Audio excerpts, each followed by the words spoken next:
things that I have prayed and just would give anything to see in 5 years, I've seen it now in 4 weeks. By day 2 of life, Luke started to go into a coma. The first 6 months of Luke's life were very traumatic, to say the least. He was in the hospital every week. We would get out for a couple days and be back. His pneumonia was just never really managed. For 6 months, he stayed at a brain damaging level. Every time I would see a doctor, they just pick one diagnosis to fixate on. So Luke has been given a diagnosis of CPS1, he's had a liver transplant, metabolic stroke, cerebral palsy from the stroke, and we also got an autism diagnosis. There were many nights that I would stay up crying, thinking, what can I do for him? Because I feel like everything I'm doing here is not working. Dr. Crawford takes us back, and he was looking over Luke, talking to him. He didn't treat Luke like any of his diagnosis, not one of them. He was looking at Luke to treat Luke what works best for him. This is a place of miracles. So before, I could never get Luke to dress himself. And the other morning I had his clothes laid out for him, and I was in the bathroom getting ready, and I walked back into the bedroom and he had already gotten himself dressed. He was completely nonverbal from the stroke, so never said a word, but he has started to talk. I was like, you get to go to clinic today and see all your friends. And I was like, are you ready to go now? And he said, yeah. And now he's trying, every night he's trying to sound out words. He actually sits at night and in bed and wants me to read to him. He's never done that before. He was not ever using utensils. And I've made videos of him since being here of eating his first cup of ice cream, literally from Chick-fil-A, because he can do it now.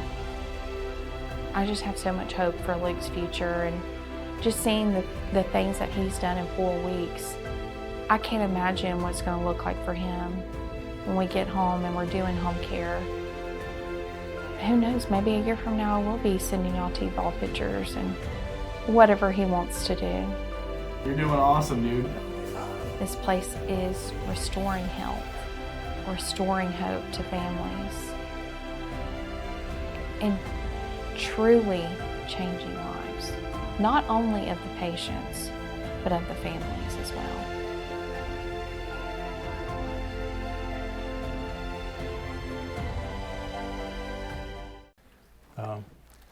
My name is Ioannis. We run the St. George Clinic in Arizona, and we work with all types of neurological diseases, all kinds of demographics. Cerebral palsy is one of the demographics we see quite often, and we try to work with families, with the parents, to be able to restore hope in that specific demographic. About a few years ago, I think it was directly after COVID, I had this colleague. I used to work at a acupuncture school in the Phoenix area, and I had this colleague, and she comes to the clinic and she was shaking like this. And I know she was under a lot of stress. Of course, if you work in education, if you work in academia, there is always a lot of stress involved. And I said, let me put a few acupuncture needles on your head and see how you feel. And she said, okay. So she comes in. It was in the library, not even in the clinics, in the library. We put a few needles on her head, and she went back home. The same evening, she gives me a text message and she says, Dr. Solos, I've been staring at the wall for 3 hours. What's happening? And I said, well, everybody's brain is a little bit different, so maybe your brain is reacting this way. A couple of steps backwards. This lady, I did not know at the time, but somebody invaded her house and held her on at gunpoint.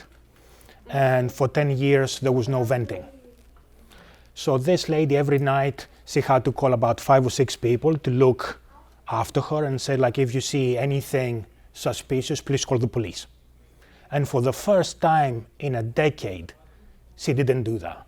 She was just staring at the wall. The next day morning, she comes to my office. I still had an office. She comes to my office and she says, "Dr. Solos, I have a baby brain." And I said, "What is a baby brain?" Apparently, the way she defined it is very interesting. She says, "I have no fear. I have no sense of fear anymore. Plus, my brain feels like it's so malleable. I can do things with it that I wasn't able to do 2 days ago." So that's right. That's exactly what I said. And I said, yeah. So this is the kind of situations that we see very often in the clinic. The brain wants to thrive. The brain can undertake a lot of beating, but it doesn't want to die. It wants to live and it wants to thrive. I mean, all of other internal organs are very important. Your heart, your liver, your kidneys, your spleen, your pancreas. That's right. They're very important, but the brain allows you to live and allows you to be a human, allows you to thrive, allows you to have emotions. It is the center of our existence. It's where all of your emotions come from, all of your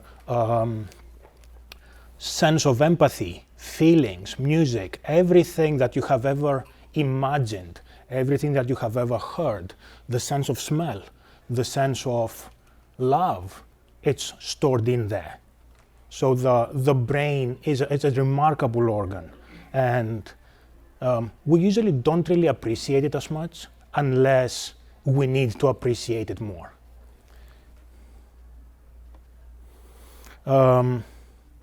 And you know, like they say that the brain is a its own self-contained universe.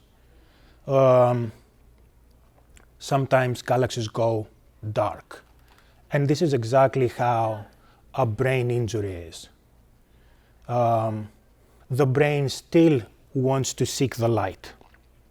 So what we do with neuroacupuncture, with the scalp acupuncture that we're practicing, is that we try to show this light to the brain and guide it. So this is what we try to do. Scalp acupuncture. Scalp acupuncture was developed directly after the Chinese Civil War. So it should have been around the 1950s. And the reason for that is very simple. China has been in a war for 100 years, and now after a century, many people started going back to their hometowns, not having to fight. And they had many neurological diseases. They had PTSD, they had emotional problems, they had ghost pains, all kinds of things. So the government thought, okay, let's develop a method that can deal with neurological problems in a effective and also inexpensive way. And scalp acupuncture was one of the few things that actually worked at that time, but the first fully developed systems only appeared in the 1970s. And about 2 or 3 years ago, we celebrated 50 years of scalp acupuncture in Los Angeles, out of all places. If you see here, this slide on your left. Yes. I failed my own test. No, I didn't. But anyway, this is how scalp acupuncture used to be. So if you did scalp acupuncture in the 70s, it was maybe 12, 13 points, 13 areas of the brain that we knew that are already mapped. But now it's 50 years later. So the way we practice now is a little bit different. We have already mapped the brain. Neurology, neuroscience has done this for us. We mapped the scalp to understand which part of the scalp, actually which part of the brain is below each part of the scalp. So by doing this, now we can, if we know what different parts of the brain do, we can go with surgical precision and stimulate those areas of the brain. If you have been involved with scalp acupuncture, if you heard about scalp acupuncture before, you probably heard about styles. So there is the Jiao style, there is the Fang style, there's Ju style, Yamamoto, so many of them. Which one works the best? Actually, right now, we're moving away from all of that.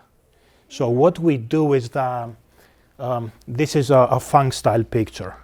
We have already mapped the brain. So what we do right now is that we try to understand how the brain works rather than how to stimulate it. We know how to do that. We have 50 years of experience. But being able to do research and understand the brain, this is a lot more important, so that in the future, as we advance, this is going to be the way that we practice this therapy. So needles on the scalp, how does this work? Yeah, so basically, I know. The Pinhead, what movie was that? They remade it last year and it sucked. Really. Anyway, so basically what it happens is that there is vessels that travel through the cranium. So there are vessels, like we call them the emissary veins. So they connect the outside, the skin, the loose areolar space that we say, with the cerebrum, the brain. And those small veins, they're bidirectional. They go either towards the outside or the inside, depending on whatever the scalp wants to do. There are some of them, you can see them here. These are the emissary veins. There are some other veins that they run inside the cranium. Those are the diploic veins. And again, they connect to the cerebrum, to the brain.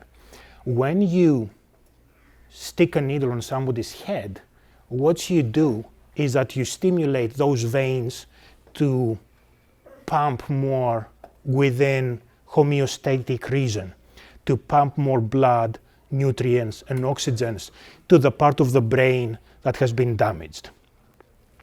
And by doing that, say for example, if the brain is underperforming, by sticking the needle over there, there is more nutrients going to the brain, more oxygen, and the brain thinks, oh, I have to do something now. They give me more food, let me form more neural connections. If the brain is overworking, that's sometimes you see. When you stick the needle, the brain says, oh, why am I, let me do the opposite thing. So it calms down. So you can have it both ways. That's why we say the diploic veins and the emissary veins, they are bidirectional. It's a very, very simple principle, but it's also very profound. And we have been using it very successfully for the last 50 years. I know it's very small, but what is the science? Is there a scientific basis for this? Actually, if you go to PubMed, you can pull out many of these articles for free. It doesn't have to be PubMed, it can be Senile, Web of Science, the medical database of your choice. This one says that it comes from Frontiers of Neuroscience. And it says that the neural control of cerebral blood, and says like the scientific basis for scalp acupuncture. It's actually a review article, and it contains everything that we know about how the brain works with scalp acupuncture.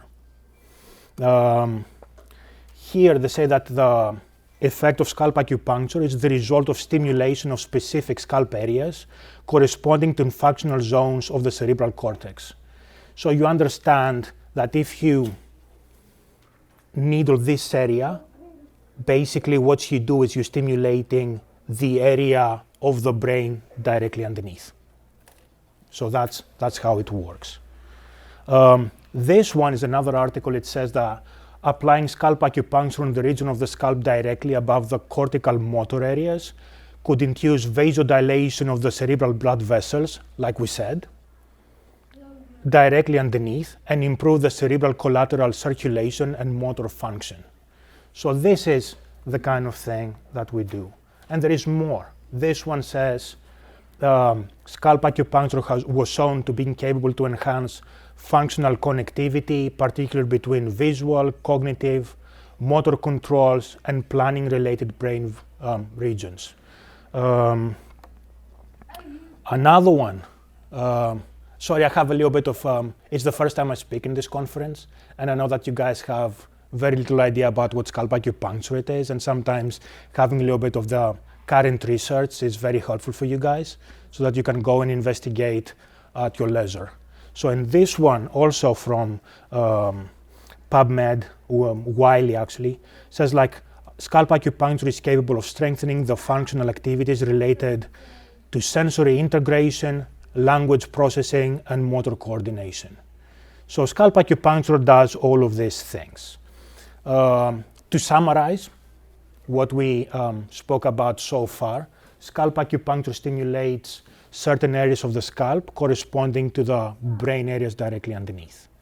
It induces vasodilation of the cerebral blood vessels, the emissary veins and the diploic veins that we spoke about, to improve cerebral collateral circulation and recovery, and then enhances functional connectivity between different areas of the brain. One of my colleagues up from Canada was talking about, actually I think Dr. P spoke about it this morning as well at some point, insertion of the needle at some point of your skin. If you scratch yourself, if there is a small skin damage, your skin will react by forming a bioelectric field around it, is ever so slight, which will enhance recovery. This bioelectric field is strong enough to affect the vessels, but is not strong enough to go directly and affect the brain itself. So by affecting the blood flow, you stimulate the brain anyway. And it's the same principle. I know that now many people go and do lasers, or they do vibrational therapy. There's so many things that you can do, magnetic therapy, stuff like that, transcranial magnetic therapy they have at Mayo Clinic. You can do all of these kinds of things, but if you do it too much, too strongly, with scalp acupuncture we induce the healing effect with lasers and vibrations and all kinds of things. You force the effect. And when you try to force the effect, actually it doesn't work. It doesn't come out right. So we'll get to that in a little bit as well. Neuromodulation. Acupuncture is a form of neuromodulation, or it can be regarded as a form of neuromodulation. What is neuromodulation? Is a science that explains how mechanical, chemical, or electrical interventions can modify the central and peripheral nervous system. So what you want to do is that the part of the brain that has been affected, you want actually to recover. And by doing a type of neuromodulation, you are helping that part of the brain to wake up and start forming new neural connections. And this is the purpose of acupuncture. A chemical one would have been medicines, or it could be Chinese medicine herbs. This is also a chemical intervention. Electrical, many people do electric acupuncture, but for this specific demographic, I would not suggest it because it's hard enough to put the needles on a kid. Electric acupuncture would have been a big no-no. So,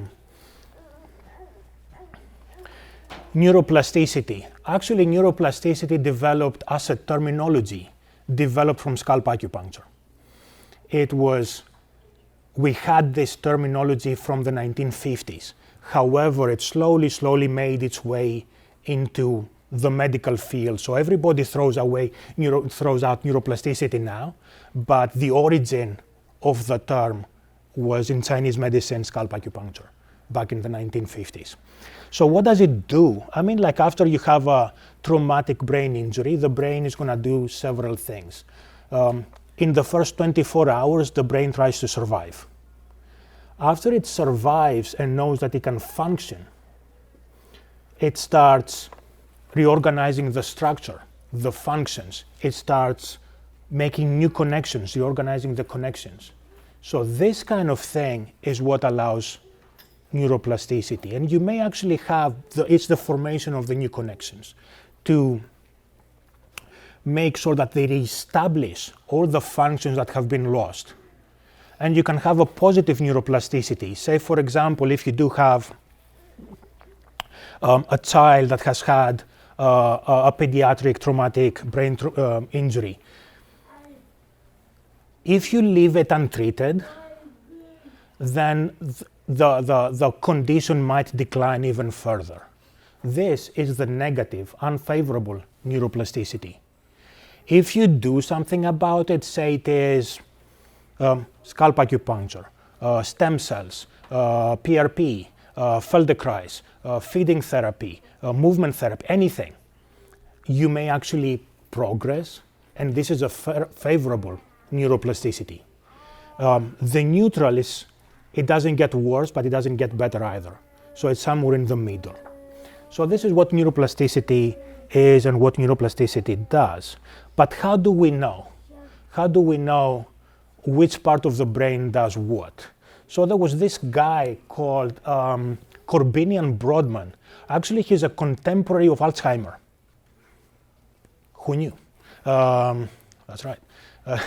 So Corbinian Brodmann in 1909, what he did was very brilliant. He took a brain, sliced it, and put it under the microscope. And he saw that different parts of the brain have different cytoarchitecture. So he defined 54 different areas of the brain. Unfortunately, because he was so brilliant, nobody would give him an academic position. And they left him work in a hospital, being completely unknown, until I think it was 1918, when the government finally gave him a university position, and he got married, he had a kid, and the next year he got the Spanish influenza and died. So, yeah, unfortunately. However, his work, I'm not going to even tell you about Broca or Wernicke's, there's so many stories, but no, another time. So this is what Corbinian Brodmann did. We don't use the areas in the way he did, but now we use it as points of reference. So we understand different parts of the brain have different cytoarchitecture, and for the last century, we've been working to understand what the different areas can do, what are the functions of the different areas. And Brodmann was very brilliant in his work. And you can see how very well defined everything is. Let's say that we get the motor and sensory cortex. If you see this super big brain, here, right in the middle, you get, at the back you get the sensory cortex, and at the front, the red one is the motor cortex. It's like a horseshoe. But if you see on the chart, it's so well specialized that at the very top, you get the neck, the hip, the knee, and all the legs. So if you have a motor problem and you stimulate motor problem in your legs, and you stimulate those areas, more or less, you can stimulate the ability to walk again. Or if you stimulate areas like here in the middle, that's the forearm, the fingers, the elbows. Here at the very end is the head, is where the eyes, the mouth. We use this, say, for example, for drooling. Many kids have a lot of drooling, so we can use those areas for that. Do you know which governmental agency spends the most money for drooling research? NASA. Do you know why? Because, there was this mission, and they sent the people and they did a couple of rounds around the Earth, and then they came back. And apparently when they took off the helmets, some saliva started coming out. And then I think it was Richard Nixon waiting for them at Cape Canaveral to land. So they landed, and as soon as they landed, all of like 2 weeks of saliva came down on them. Ever since, NASA has been investigating drooling. And billions of taxpayer dollars. None of my business. I get none of that. So what do we treat? It was very difficult for me to put a list because there is so many things that we treat. So like as a bottom line, the bottom line of all the bottom lines would be motor problems like spasticity, chorea, tremors, dystonia, ataxia. What is ataxia? Ataxia is when one of your steps is different, smaller or bigger than the other step, like a drunk person. So yeah, after barbecue, we're all gonna have a little bit of ataxia, I think. So anyway, mental development, emotional regulation, vision. So it depending what kinds of problems, hearing problems, fine movement, balance, everything is there. So this is more or less the type of problems that we deal with. And I'm speaking specifically for this demographic. I'm not speaking about different demographics because for autism, it would be a different thing. But this is directly for pediatric brain injury. All starts in the brain. I'll tell you another story. So I was working, I had this clinic, internship clinic at St. Vincent's Hospital in Central Phoenix. So this guy walks in a wheelchair. Actually, no, sorry. They take him in. He didn't walk in. I know. He did walk out. So he comes in. He was in a golf cart. So this truck T-bones him. He goes flying. And when he lands, he breaks, he crushes 3 of his vertebrae. Surgery, they removed the crushed vertebra, and then he was in a wheelchair. And he comes 3 months later, he comes at St. Vincent's for back pain. He doesn't speak English very well, so I start speaking to him, and I thought, okay, this guy probably wants to stand up and walk. So we put a few needles, and we asked him, can you please stand up? His wife was there, I was there. So we, with a little bit of assistance, we lifted him up and he stood for the first time in 3 months. And then he sat down again. And then 10 minutes later, we re-stimulate and ask him, can you stand up again? He stands up again. The third time was so much better. He did it by himself. And I said, like, come back next week. So next week he comes back and said, like, let's take a few steps. So we stimulate similar areas again. I think I added balance. So he went 1, 2, 3, 1, 2, 3, back, and he sat it down again. And we did that maybe 2 or 3 times. And it was my holidays. And I said, I'll be back in 3 weeks, but keep walking. Now that you took a few steps, don't let this go backwards. Keep doing this. A year later, a guy comes to the clinic like this. And he says, hello, Dr. Solos. And I said, who are you? I've never seen you in my life. And he says, well, last time you saw me, I was in a wheelchair. And I'm like, wow, what happened to you? Why didn't you come? And he said, you told me to take like a few steps. So I took a few steps. And then there was a few more steps. And then a few more steps. And now I can walk. What did we learn from this? Stimulation of the brain and train the function that has been lost. This is the basic principle of scalp acupuncture. We don't just stimulate something, we stimulate and we also ask the patient to do something, the function that has been lost. So the new neural connection can be developed. The function that has been lost can develop again. And for this reason, I mean, like there is so many good providers in this conference. You have everything from movement, Feldenkrais people. You have Scoliosis. I used to work with scoliosis before in China when I lived there. Schroth method. Feeding rehabilitation, hippotherapy, you can do PRP, you can do stem cells together with scalp acupuncture. And every time it's going to work so much better. How do I know? There is a few more pieces of research here.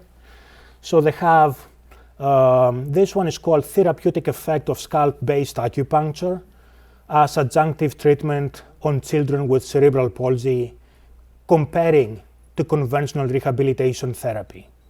So the results say that meta-analysis shows that scalp acupuncture significantly improves the symptoms of children with CP, significantly improve mental development, psychological development, and the motor ability of CP children. So this is a meta-analysis and systematic review, which means that they went through all the research that's available at the time of this paper, and they went and summarized all of the findings. Neuroacupuncture and stem cells, this is another one. It says the preclinical and clinical study reveals that both stem cell transplantation and acupuncture can improve the recovery. However, a combined therapy may increase the implanted stem cell survival, homing, and functional differentiation rate. So this kind of things that, say for example, you can put the stem cells, but there is apoptosis, it falls. If you want to increase the rate of actually catching on, scalp acupuncture is the way that this can work more effectively, let's say. Or this one, exercise therapy, again. The data, you can find all of these articles on PubMed. So you can read for yourself and verify that what I'm saying is actually correct. Says the data suggests that both approaches provide effective rehabilitation, but scalp combined with exercise and conventional rehabilitation provided a more pronounced improvement in gross motor function. So this is not it. Another one, acupuncture therapy, when added to the standard interventions, demonstrates significant advancements across various domains of physical and functional well-being, and notable improvements were observed in motor skill, muscle tone, balance, overall daily functioning. So you see that you can do anything you like. I mean, so many things. However, it's better when you have a brain problem, a traumatic brain injury, logically, you would go first to the brain, try to stimulate the brain to form that neural connection. And then directly after, you can go and do the therapy of your choice. So this will enhance the overall effect. And instead of spending 10 years in your marathon, maybe you spend less. I don't know if that makes sense. Some people come to the clinic and they, especially if they are very early in their journey, and we ask them, what would you like your kid, in what areas would you like your kid to improve? So they start telling us, we want this, we want vision, and we want the kid to be able to walk, we want to be able to speak, we want cognitive improvement, we want this, we want that, like 10 different things. Unfortunately, we cannot do 10 different things all at the same time. So what we do is that we discuss with the parents. We say, what is the most important area you want to work on right now? And we start with small, doable chunks. So we put a target, we reach that target, and then we put the next one, and then the next one. So instead of running all of those different, putting like 10 needles, 20 needles on the head, for a child that's very, it's not easy, 10 areas on the head. We try to be to the point. Well, literally. We try to be to the point. We say that we want to improve speech, we improve the speech. We want to improve spasticity, we improve the spasticity. And then say, what is the next goal? And then we work towards that. what we try to do is that, say for example, when you needle one area, from that treatment you're going to get 100% of the effect on that area. If we use two areas on the scalp, it's going to be 50-50, because the brain is very fragile as well. You can't overwhelm it with too many things. You give it one task and then another task, enough. You might give it up to 4 areas, and then you get 25, 25, 25. You don't want to give it more than that, because then the effect is going to be diluted, and diluted too much. It's still going to work, but instead of taking, like, I don't know, 12 weeks, it will take 24 weeks. And the logistics sometimes is of the essence. So we avoid diluting the effect too much. What to expect? Well, you know what to expect, needles in the head. But yes, we don't force the treatment. We do take every patient very seriously, and we follow the pace. Sometimes if we can put one needle, we leave it at one needle. One needle for 1 minute is better than 0 needles for 0 minutes.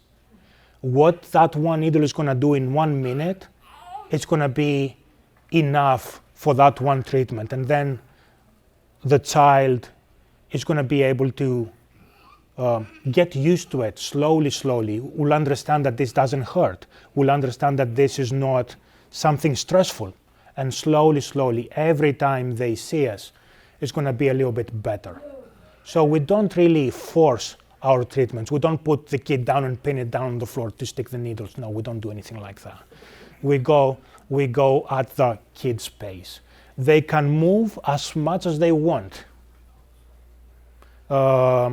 We have a very happy, very stress-free environment. We listen to pop music from the 90s all the time. So you can ask people who know me. It's always like Britney Spears and New Kids on the Block. Yeah, that's right. So we do stuff like that. Another thing people ask us, is scalp acupuncture good for my kid? Is my kid a good candidate for scalp acupuncture?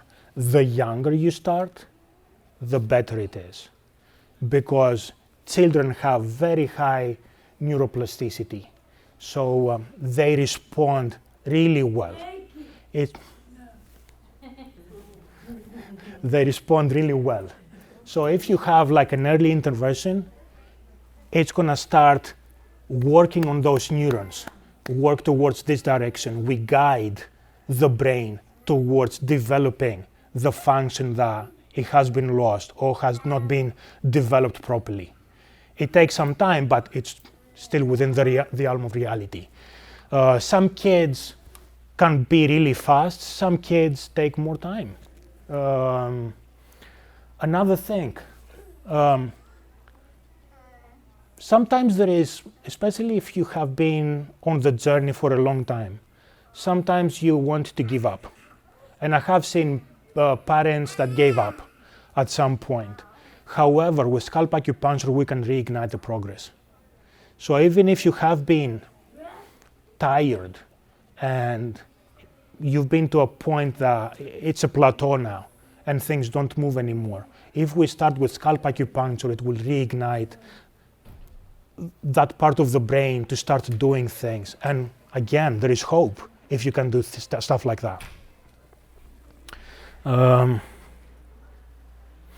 Does it hurt?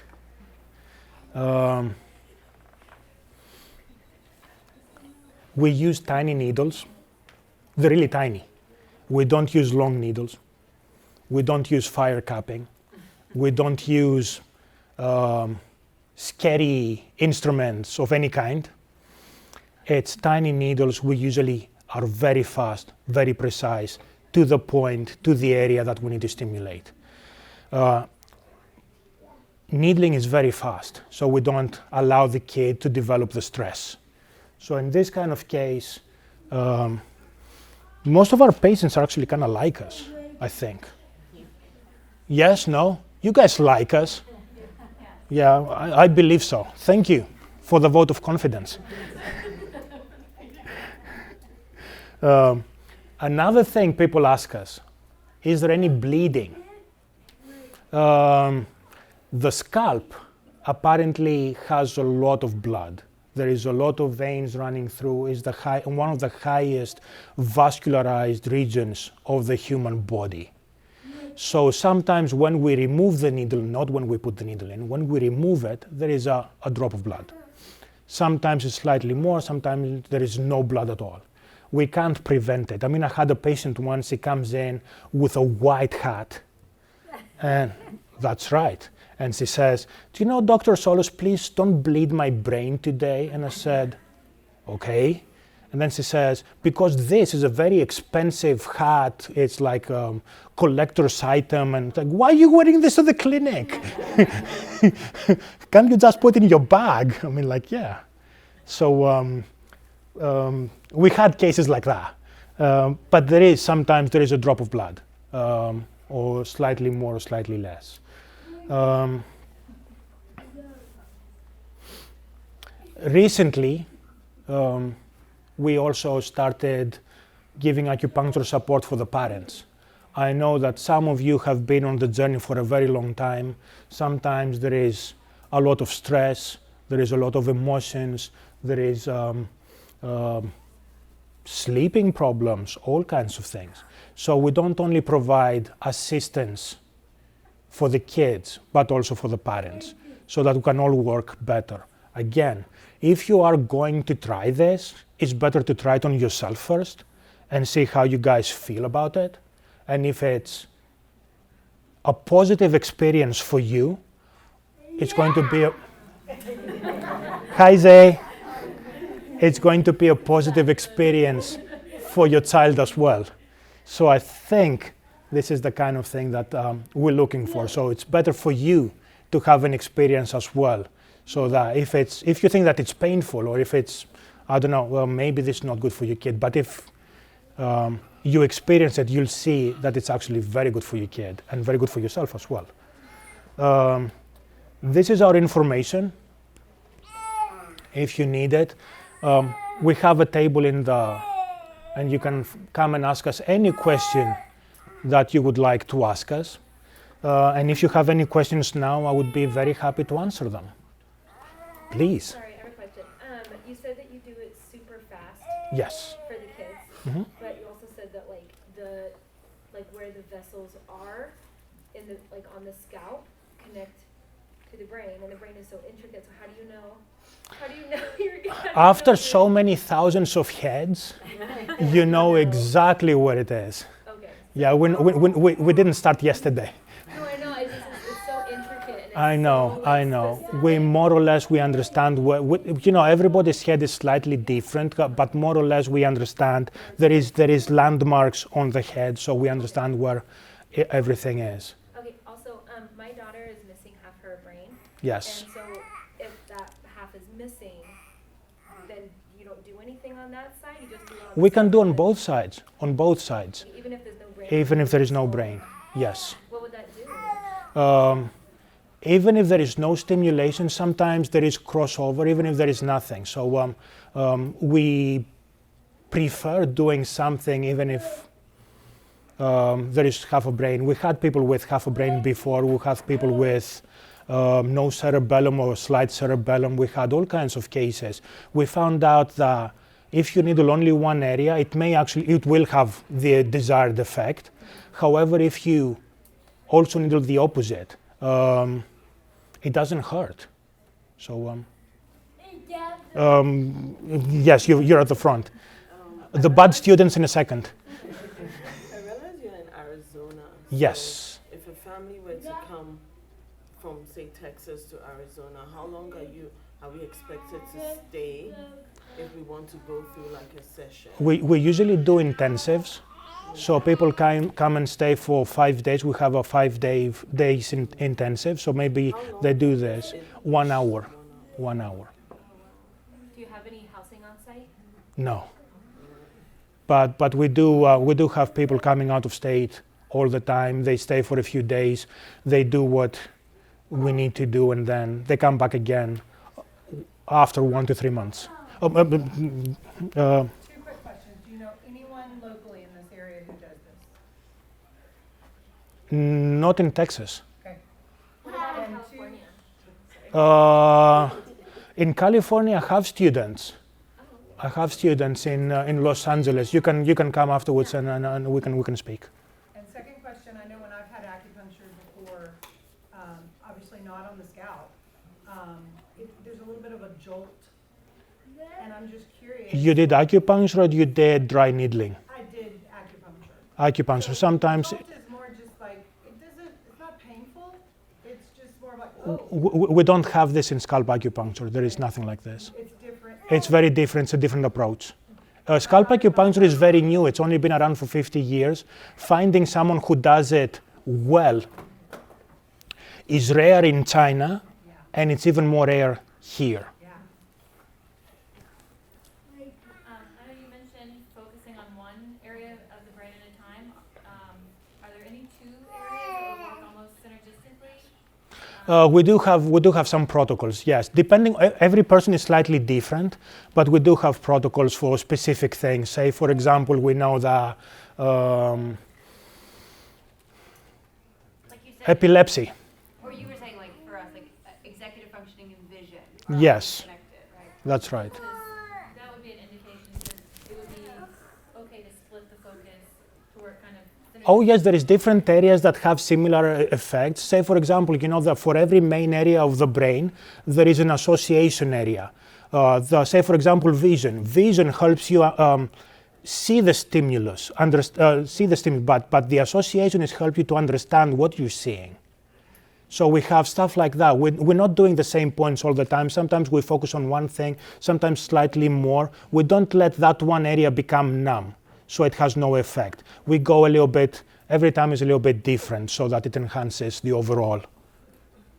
And again, regarding vision, if the connection, some kids, like my son, he has CVI because he doesn't have any problem with his eyes, Yeah. but he has problem with With understanding what he yes, sees.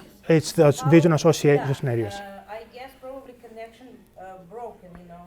Yeah. That's why how acupuncture can help the connection. We do treat the vision areas. We do the frontal eye fields. We use the back, the visual cortex, and depending on the situation, we have to evaluate before we can tell you more specific about your child. However, I mean, like that would have been a vision area problem, so we try to reconnect, remodulate the visual cortex, the visual nerve. How is possible if the connection are broken? That's the point of this lecture. We try to remodulate, it's neuroplasticity. We try to induce neuroplasticity for things to regrow towards the area. Okay, It's a new connection, yes. Is that it? Oh, How much do they charge per session? we can speak about that later. You can come and speak to me. Yes. So do you recommend if you're doing like an intensive 5-day, can we be doing other intensives during that time? Yes. However, say for example, if you do stem cells, Yeah. it's better to do the neuroacupuncture directly after. But if you do movement therapy, say, it's better to do the neuroacupuncture first and then you go and do the movement therapy. So depending what you're doing, it can be different times of the day. Yes. Oh, I may have stepped out and missed a part about you mentioned the lasers and the magnetic is forcing a healing. yes, we try to induce the healing. We try to form the regrowth of those neural connections in a normal way, in a regular way, rather than forcing it. Because sometimes if you force too much, it's like you're gonna burn the nerve.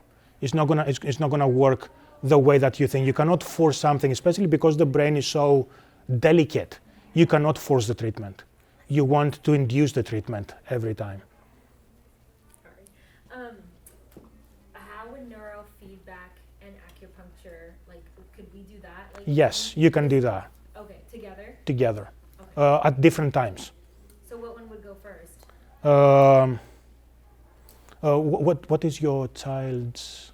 I'm sorry? What is your the diagnosis for your? She has schizencephaly, so she's missing half her brain. But with Oh, that, yes, it's you like, said, so yeah. CP and epilepsy and all the things. Yes.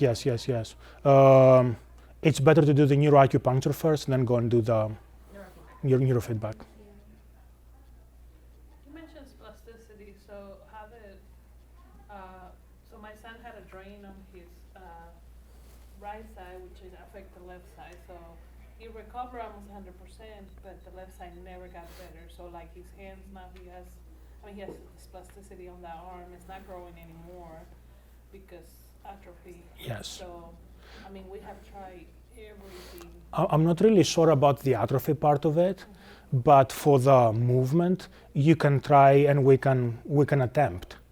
But as for guarantees, again, for every medical field, there is nothing like this. But I'm not really sure about. I still need to see your kid before I can tell you very specifically. But we can try to work on the part of the brain that has been affected. Yes? I'm assuming insurance doesn't cover for this, no insurance. So how much they usually cost for like if we can speak. Your husband asked me the same question. You weren't here when I asked that. Do you recommend repeating intensive? Look, if I was in China, it would have been daily. And it would have been daily for, say, like 3 or 4 months. But here is different. If you are Arizona native, I usually say come like maybe twice a week. If you come from outside, I would say that do one intensive now and then come back in 1 to 3 months. And we do another one and another one so that there is impact. If you just come once and then you come back another time like 5 months later, there is no impact. Whatever I'm gonna do is gonna be lost in time. And How far away is that from Mesa, Arizona? I don't know, like 20 minutes, 30 minutes drive. Pretty close. Yeah. Pretty close. It's both on the east side of the valley. Yeah. If you were gonna do like 2 points, what would go with drooling? Motor points. Yeah, motor points on the motor cortex. Is that it? Oh, you can ask me more than one. So I know you mentioned every part of the brain has a corresponding That's part right. of the scalp. My son's injury is mostly deep brain, like in the gray matter, in the center of the brain. I know there are some things that are less effective that we haven't even tried because they said there's just no way we can get that deep. Is it the case for this? I wish I could draw.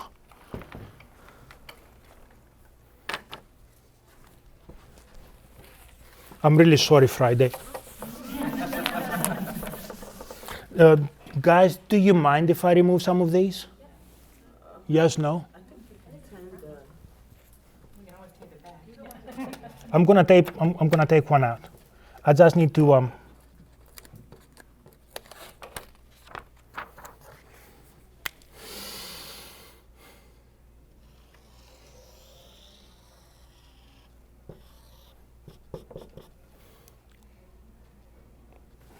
I'm improving. So take a look at this. So this is the brain, this is the cerebellum here, this is the front, and this is the back. Okay? Now do you know that the left and the right connect through the corpus callosum? So it goes down and up again. I'm not gonna draw this. However, if we split the brain in half, there are other ways that the brain can connect. This is the cingulum. They connect different areas of the brain from the middle, but without going up and down. And you get one from the front to the back, and then you get smaller ones here. So if something is very deep, like say here, Right there. does this answer your question? So we can distally goes inside. So sorry, I know anatomy is not everybody's favorite subject, but this is how I can explain this. Anything else? Could you expand a little bit more on how this would help extreme spasticity? There is areas of the brain, say like the premotor cortex. The motor cortex is here. So just in front of this, this is the premotor cortex. These are the areas for involuntary movement. Spasticity is part of the involuntary movement. So what we try to do is try to regulate this area so that the tension slowly goes away. Again, this is not something that's going to happen in one session. It's a slow, like a drop that fills the ocean. So it's just like that. That's how it works. Can you tell us more what kind of improvements you've seen with spasticity? Oh, we have had a lot of improvements with spasticity. But again, it's like people that were able to... we had this person that the bone was coming out the socket, and we stopped that because of the spasticity was pulling down. Yeah. You can use Jordan as an example if you have any. Thank you. Jordan comes with spasticity. So I think he tiptoes, and when he's standing, he tiptoes, and when he walks, he's walking with on his knees. It took us some time to be able to put needles on him because Jordan does not accept needles somehow. So the first time was just 2 needles, and on the third treatment, we were able to put the needles without him crying. So there was like a learning curve over there. But on the third treatment, when we put the needles over there, the spasticity on one of his legs kind of changed, and he was able to move without the spasticity. So his foot, instead of being tiptoed, it was more flat. Is that correct? Correct. And then he went home and wanted to walk flat-footed with that right leg being what our typical legs seem to be like as he was assisted. I'm not a paid spokesperson, but just to let that sink in, that's 5 years of his feet and his legs looking a certain way, and then he got home, and to see him flat-footed rather, it lights up our heart. Thank you guys for saying this. I didn't want to use your son as an example, but yeah. Well, we haven't been to see Dr. Solis in like a month. Okay. So. Less than that. Less than that? Yeah, 3. I think I saw you guys 3 times. Yeah. Oh yeah, no, but we haven't seen you in a month. Oh, you haven't seen me in a month. Yeah, that's correct. That was after 3 sessions, like once a week. Since I opened my mouth, I was wondering, you tailored this presentation for a pediatric brain injury. That's right. Your initial story was about a grown woman. Yes, I also see people with stroke or other different types of... I'm just curious, your practice, what's the distribution, or is it mainly adults with some kids? Actually, recently, I think in the last 9 months, I've seen more pediatrics than I've seen in a very long time since I left China. And now I think only about 30% is adults and 70% is children. So that's actually... Can you speak a little bit to those kind of like effects that happen immediately after, and then in your experience, how you see that like becoming a long-term effect, or walking flat-footed kind of like for a longer amount of time than just when they first come home? I have a friend that tried, and she said she couldn't get the effects to last more than just like that day or that next day. It kind of wears off. So Do you know, for especially for scalp acupuncture, not every doctor is the same. So because it's a very rare specialty, actually having studied this at school and having studied at the source is a little bit different. And sometimes the level is just not there. And some people I know that they put the needle in without the proper stimulation. That's probably what happens there. So if you do the proper stimulation that you need to do, I think so far maybe 1 in 10 has had a backwards movement. Most 9 in 10 have a forward movement. So that's... what do you mean? So that can be expected, that like flat walking after just like that one treatment? We have seen people like that. We have seen Korea stop after 1 treatment. Because then I know, like, is it recommended then to do like maintenance, like to do an intensive and then... And then you do maintenance, yes, of course. But at some point, they don't have to come and see us anymore. When the problem doesn't exist anymore. Coming to see me is waste of their time and my time. So you don't have to come to see me after the problem has been resolved and it doesn't go backwards anymore. It means that the neural connection has been established already. So coming to see me is just a waste of your time and your child's time, which can be spent somewhere else, in a playground. But like with something like cerebral palsy, right? Like that's Yes. chronic, like our kids. That's why I said we have small targets. And when we reach our first goal, then we have a next goal and a next goal. So we finish with something, then we have something else. So if we do an intensive for 5 days, then you want to see us in 1 to 3 months or 3 months. It depends. I mean, like if you live in New York, obviously you can't come next month. Right, but we don't want it to like not work. Like you said, Yes, that's why I'm saying within 3 months, that's the golden ratio. 3 months after, and then after that 3 months, another 3 months. Another 3 months, maybe 3 or 4 times a year.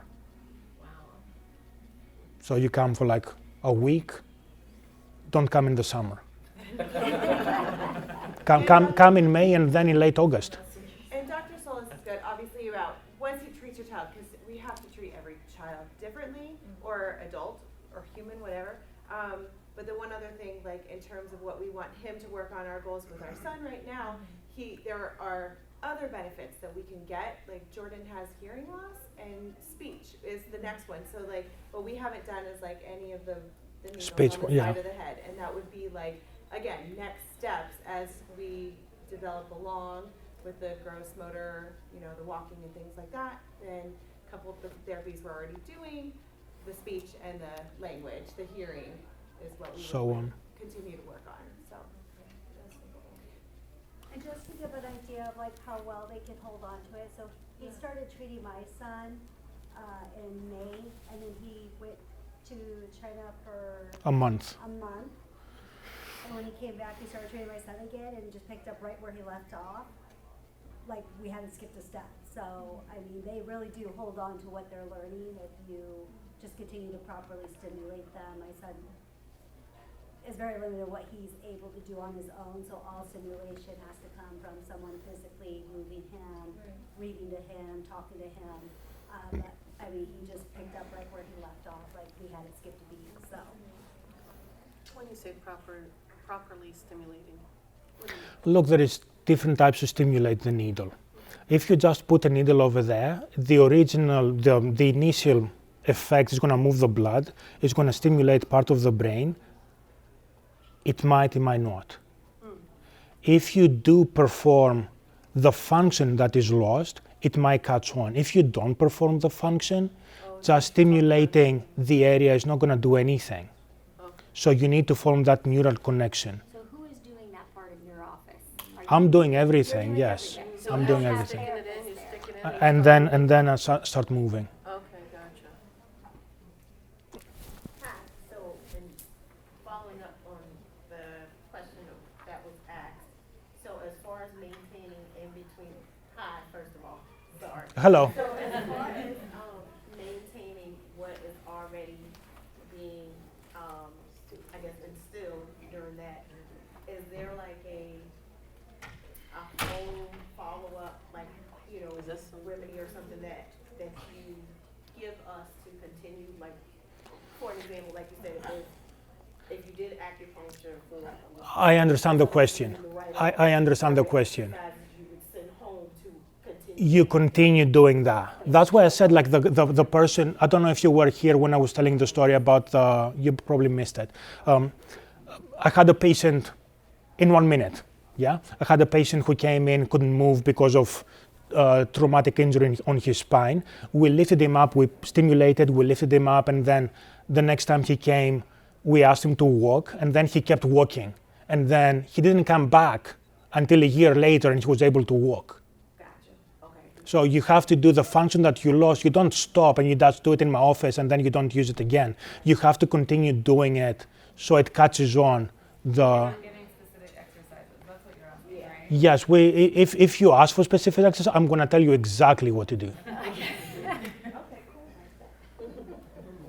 One more. Will it help scoliosis? I used to work with scoliosis people for years in China. I had my own scoliosis department. We can speak about that some other point. It's not specific for neuroacupuncture, but we can speak about that.